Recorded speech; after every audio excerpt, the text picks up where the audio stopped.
Binahagi ni Sister Kelsey ang kanyang karanasan. Noong Pebrero 2025, dalawang tungkulin ang sabay na ginagawa ni Kelsey: pag-arte at pagsasalin. Pakiramdam niya, ang paggawa ng dalawang tungkuling ito ay nagdulot sa kanya na magamit ang kanyang mga kalakasan at makuha ang paghanga ng iba, kaya napakasigasig niya. Pero dahil sa mga pangangailangan ng gawain, hiniling ng supervisor na tumutok na lang siya sa tungkulin sa pagsasalin at nahirapan si Kelsey na tanggapin ito. Sa doktrina, alam kong dapat akong magpasakop, pero hindi ko pa rin maiwasang masiraan ang loob at madismaya dahil hindi ko magawa ang tungkuling gusto kong gawin. Noong oras na iyon, naisip ko, kung hindi ko na magawa ang tungkulin ng pag-arte, mauuwi lang sa wala ang mga pagnanais kong hangaan ng iba at maging sentro ng atensyon. Pero hindi pa rin ako sumuko. Kinausap ko ulit ang bagong supervisor at sinabi ko sa kanya, kung mapapamahalaan ko ng maayos ang oras ko, magagawa ko ang tungkulin ng pagsasalin at maaasikaso ko rin ang gawain ng pag-arte. Ayos lang ba iyon? Pero nang sabihin ko ito, wala akong nakitang senyales na magbabago ang isip ng leader at ng supervisor. Sa totoo lang, noong panahong iyon, isinaayos na ng pangkat ng pagsasalin na maging leader ako ng pangkat ng pagsasalin sa wikang banyaga. Bago sa akin ang tungkuling ito at medyo mahirap ito. Kailangan kong magsikap ng husto para magampanan ng maayos ang tungkuling ito at mabalikat ang responsibilidad na ito. Dahil hinahanap-hanap ko pa rin ang paggawa ng tungkulin ng pag-arte, hindi ko mapayapa ang puso ko at hindi ako makapagpasakop sa mga kasalukuyang pagsasaayos. Noong panahong iyon, nang makita kong wala ako sa mga video na ginawa ng mga kapatid, talagang nanlumo ako at nasiraan ang loob. Pakiramdam ko ay nawalan na ako ng ganang gawin ang tungkulin ko at ayaw ko nang maglaan ng masyadong maraming lakas sa kasalukuyan kong tungkulin. Sa tuwing naiisip ko ito, nasisiraan ako ng loob at nadidismaya. Ni hindi man lang ako aktibo sa bago kong tungkulin na nagpabagal sa usad ng gawain, kaya wala akong nakamit na mga resulta. Dahil nakitang nasa masamang kalagayan si Kelsey, nagbahagi sa kanya ang supervisor na hindi niya dapat hayaan ang kanyang mga personal na kagustuhan na makaapekto sa kanyang tungkulin at na dapat siyang magpasakop sa mga pamamatnugot at pagsasaayos ng Diyos. Alam ni Kelsey na dapat siyang magpasakop, pero nasasaktan pa rin ang puso niya. Isang araw, napanood niya ang isang video ng patotoong batay sa karanasan. Tamang-tama sa kalagayan ko ang isang sipi ng mga salita ng Diyos doon. Sabi ng Diyos, para sa mga antikristo, ang katayuan at reputasyon ang buhay nila. Paano man sila mabuhay, anuman ang kapaligiran na tinitirhan nila, anuman ang gawain na kanilang ginagawa, anuman ang kanilang hinahangad, anuman ang kanilang mga layon, anuman ang direksyon ng kanilang buhay, umiikot ang lahat ng ito sa pagkakaroon ng magandang reputasyon at mataas na katayuan. At hindi nagbabago ang pakay na ito. Hinding-hindi nila kayang isantabi ang gayong mga bagay. Ito ang totoong mukha ng mga antikristo at ang kanilang diwa. Maaari mo silang ilagay sa isang sinaunang gubat sa pusod ng kabundukan at hindi pa rin nila bibitiwan ang paghahangad nila sa reputasyon at katayuan.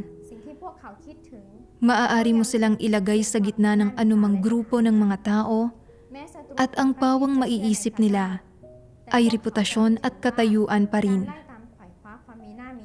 Kahit na nananampalataya sa Diyos ang mga antikristo, Itinutumbas nila ang paghahangad sa reputasyon at katayuan sa pananalig sa Diyos at tinatrato ang dalawang bagay na ito ng magkapantay. Ibig sabihin, habang tinatahak nila ang landas ng pananalig sa Diyos, hinahangad din nila ang kanilang sariling reputasyon at katayuan. Masasabi na sa puso ng mga antikristo, ang paghahangad sa katotohanan sa kanilang pananampalataya sa Diyos ay ang paghahangad sa reputasyon at katayuan, at ang paghahangad sa reputasyon at katayuan ay ang paghahangad din sa katotohanan. Ang magkamit ng reputasyon at katayuan ay ang makamit ang katotohanan at buhay. Amen. หลังจากที่ได้อ่านพระวจนะของพระเจ้าเหล่านี้ Pagkatapos basahin ang mga salitang ito ng Diyos, เสียงและสถานะ naunawaan ko สิ่งเหล่านั้น na ang mga taong naghahangad ng reputasyon at katayuan พระคริสต์ at tinatrato ang mga ito bilang buhay nila ay mga antikristo. การยกย่องจากผู้คน Kahit nasa ang grupo ang mga antikristo, เสียมันไป maghahangad sila ng reputasyon at paghanga, และท้อแท้สิ้นหวัง nakakaramdam ng pagkadismaya at panghihina ng loob sa sandaling mawala ang mga ito sa kanila. ก่อนหน้านี้ที่ฉัน Nagbalik tanaw ako sa naging saloobin ko. วิดีโอและยังได้ออก Noong ginagawa ko ang tungkulin ng pag-arte at napapanood ang mukha ko, ฉันก็สามารถลด pakiramdam ko ay makapagkakamit ako ng paghanga. Kaya ไม่ให้ฉันทำหน้า naging madali sa akin na magpasakop sa mga pagsasaayos para sa tungkuling ito. ก็คือจะไม่มีใคร Pero nang hindi na ako pinayagang gawin ang tungkulin ng pag-arte at kailangan kong magsalin ng full-time, การยกย่องจากผู้คน naisip ko, ฉันรู้สึกผิดหวัง walang makakakilala sa akin. Isa lang itong gawain sa likod ng kamera แก่ตัวของฉัน at mawawala ang pagkakataon kong mapansin at hangaan ng iba. ตัวของฉัน Nadismaya ako at ayaw kong magpasakop. และไม่อยากนบนอบ Nang hindi matugunan ang makasarili kong mga pagnanais, การตอบสนอง sinimulan kong ipaglaban ang mga ito. Gusto kong bawiin ang mga bagay na ito ฉันไม่ยอมรับ Ayaw kong tanggapin ito. ครั้งแล้วครั้งเล่า at paulit-ulit ko pang ang tinanong ang leader at supervisor ko วันแล้ว kung pwedeng baguhin ang mga pagsasaayos sa aking tungkulin. สภาวะแบบ Wala rin akong ganang gawin ang kasalukuyang tungkulin ko. ไม่มีผิดเลย Puno ng paglaban ang puso ko ที่ฉัน at ang kalagayan ko ay kaparehong kapareho ng kalagayan ng isang antikristo. ไม่ได้ทรงลิขิตสถานะ Nang mapagtanto ko ito, ได้ nakaramdam ako ng takot at pasakit. Inihayag ng pagbabagong ito sa pagkakatalaga ng tungkulin ko ang aking mga ambisyon, ความปรารถนา pati na rin ang matindi kong pagnanais na maghangad ng reputasyon at katayuan. ต่อมา Kalaunan, พระวจนะของ naisip ko ang isang sipi ng mga salita ng Diyos na nabasa ko minsan sa aking mga espiritual na debosyon. พระเจ้าผู้ทรงมหิดล Sabi ng makapangyarihang Diyos, พระเจ้า wala nang higit pang kinapopootan ang Diyos, การที่ผู้คน kundi kapag naghahangad ang mga tao ng การ katayuan. ไล่ตามขวายคว้าสถานะ Dahil ang paghahangad ng katayuan ay disposisyon ni Satanas, ที่ผิด isa itong maling จาก landas.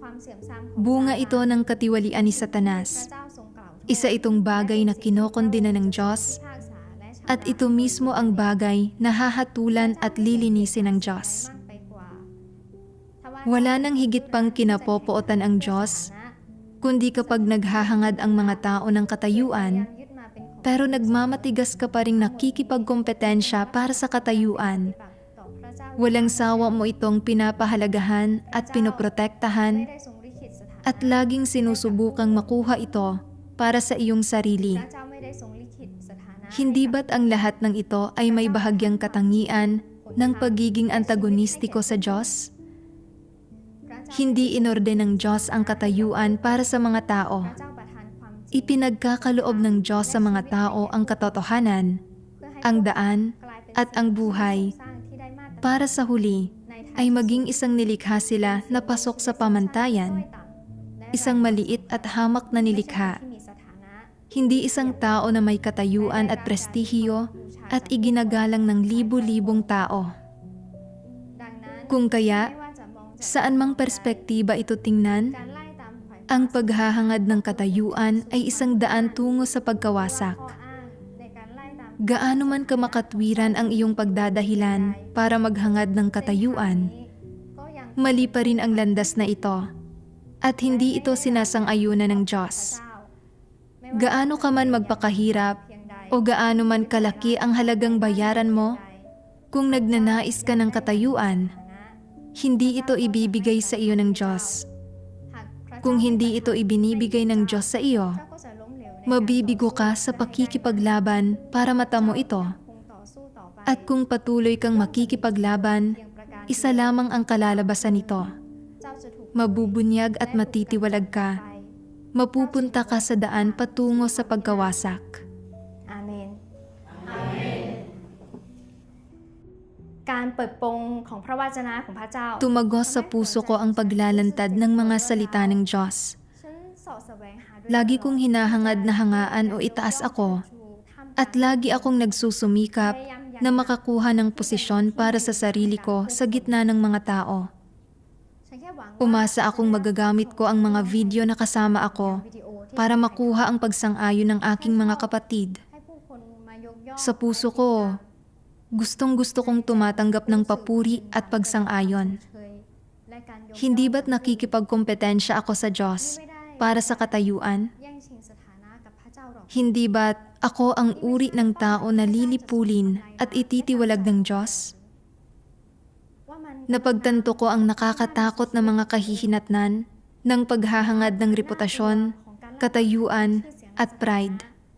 ว่ามันกำลังนำ Kung patuloy kong hahangarin ang mga bagay na ito, malalayo ako ng malalayo mula sa landas ng kaligtasan. ห่างไกลจากการได้รับความ Nang mapagtanto ko ito, gusto ko talagang baguhin ang saloobin ko, เปลี่ยนท่าที ang pag-iisip ko, at ang pag-uugali ko. ต่อมาฉันอธิษฐาน Nanalangin si Kelsey sa Diyos ng may pagsisisi. Hinihiling sa Diyos na gabayan siya na makahanap ng landas ng pagsasagawa para tuluyan siyang makalaya mula sa pagkakagapos at mga paglilimitan ng reputasyon at katayuan. Sa panahon ng kanyang mga espiritual na debosyon, ฉันได้อ่าน nakabasa siya ng isang sipi ng mga salita ng Diyos. พระเจ้าผู้ทรงมีอิทธิฤทธิ์ตรัสว่า Sabi ng makapangyarihang Diyos, ในทุกสิ่ง kung nais mong maging deboto sa lahat ng bagay ทำได้ at matugunan ang mga layunin ng Diyos, เจ้าต้องยอม hindi mo iyon magagawa sa pamamagitan lamang ng paggampan ng isang tungkulin. เจ้าและตรงกับ Kailangan mong tanggapin ang anumang atas na ibinibigay ng Diyos sa iyo. ไม่เคยทำมาก่อน Tumutugon man ito sa iyong panlasa o sa iyong mga interes, และนบนอก o isang bagay man ito na hindi nakakasiya sa iyo, พระเจ้า o na hindi mo pa nagawa dati at mahirap para sa iyo. ไม่ควรปฏิเสธ Dapat mo itong tanggapin at magpasakop ka rito. ไม่ว่า Kahit ano pang tungkulin ang ipagkatiwala ng Diyos sa iyo, ไม่ว่าจะมีความ kahit ano pang mga paghihirap ang nasasangkot dito, ปฏิเสธ hindi mo ito dapat tanggihan, นี่คือเส้น kundi tanggapin. Ito ang landas ng pagsasagawa, ซึ่งเป็น ang isagawa ang katotohanan ตน at maging deboto sa lahat ng bagay upang mabigyang kasiyahan ang ใน Diyos. ที่นี้คืออะไร Ano ang susing punto rito? ทุกสิ่งไม่จำเป็น Ito ang mga salitang ปรารถนา sa lahat ng bagay. ไม่จำเป็นต้องเป็นสิ่งที่เจ้าชอบ Ang หรือรู้สึก lahat ng bagay เสมอไป ay hindi naman laging umaayon sa iyong mga nais. และต้องเรียนรู้ที่ At จะ hindi rin naman laging mga bagay na gusto mong gawin และมี o na nalulugod kang tanggapin. และมีบางอย่างที่ May ilang gampanin na hindi ka sanay จะเป็นสิ่ง at dapat mong matutunang gawin. เป็นสิ่งที่พระ May ilan na mahirap, มอบหมายให้เจ้า ang iba ay nangangailangan na magdusa ka. แต่ไม่ว่า Ngunit anuman ito, ตราบใดที่ hanggat ito ay isang bagay na ipinagkatiwala sa iyo ng Diyos, เราก็ควรยอมรับ dapat mo itong tanggapin mula sa Diyos. และ Dapat mong akuin ang tungkuling ito หน้าที่นี้ให้ at ibuhos ang iyong puso sa pagtupad nito ng maayos ทำให้หน้าที่นี้ upang maihandog mo ang iyong debosyon เจ้า at matugunan ang mga layunin ng Diyos. เจตนารมณ์ของพระเจ้าได้ Ito ang landas ng pagsasagawa. อาเมน หลังจากอ่านพระวจนะของพระเจ้าบทตอนนี้ Pagkatapos basahin ang siping ito ng mga salita ng Diyos, naunawaan ko na anuman ang ginagawa nating tungkulin, o anumang tungkulin ang sumapit sa atin, bilang mga nilikha, dapat tayong magkaroon ng saloobin ng pagpapasakop at pagtanggap, at hindi tayo dapat makipagnegosasyon ng mga kondisyon o magkaroon ng mga hinihingi. Hindi mahalaga kung gusto natin ang tungkulin natin o hindi, kung magaling tayo rito o hindi, kung nagbibigay ba ito ng katayuan, o kung nagbibigay ba ito sa atin ng mga pagkakataong mapansin ng iba. Dapat natin itong tanggapin ng walang anumang kondisyon. Kapag may mga bagay tayong hindi nauunawaan, pwede tayong matuto sa pamamagitan ng pagtatanong. At kapag nahaharap sa mga paghihirap, dapat nating hanapin ang katotohanan para lutasin ang mga ito. Sa ganitong paraan, magagampanan natin ng maayos ang ating tungkulin at matutugunan natin ang mga layunin ng Diyos. Naisip ko kung paanong napakahalaga ng tungkulin sa pagsasalin na isinaayos para sa akin ng sambahayan ng Diyos. Isa itong tungkulin sa frontline at isa ring gawain para sa pundasyon. Maging ito man ay gawain sa koro, gawaing pang-video, gawaing nakabatay sa teksto, o gawain ng ebanghelyo. Hindi magagawa ang alinman sa mga ito kung hindi muna naisalin ang mga salita ng Diyos.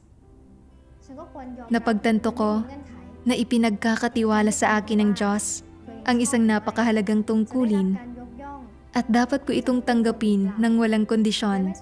Sa halip na isipin kung gusto ko ito, kung makakatulong ba ito para hangaan ako ng iba, at kung mahirap ba ito o madali. Dapat ay tama ang saloobin ko sa atas ng Diyos at buong puso akong makipagtulungan. Ito ang katwirang dapat taglayin ng isang normal na tao. Kalaunan, nang makita ko ang mga video, pelikula, at himnong isinalin ko na inilalathala sa iba't ibang website, sa wakas ay naunawaan ko na ang bawat nilikha ay may kanya-kanyang papel. Nagkakaiba lang tayo sa mga paraan natin ng pagpapatotoo para sa Diyos. Ang ilang tao ay nagpapatotoo para sa Diyos sa pamamagitan ng pangangaral ng ebanghelyo. Ang iba ay sa pamamagitan ng pagdidilig ng mga baguhan. Ang iba ay sa pag-awit at pagsayaw. At ang iba ay sa pamamagitan ng pagsasali ng mga salita ng Diyos.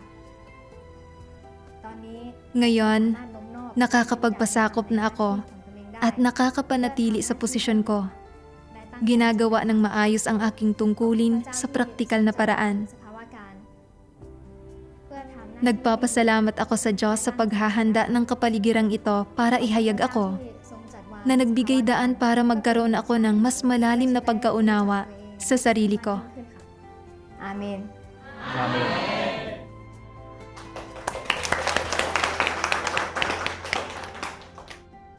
พวกเรามาร้อง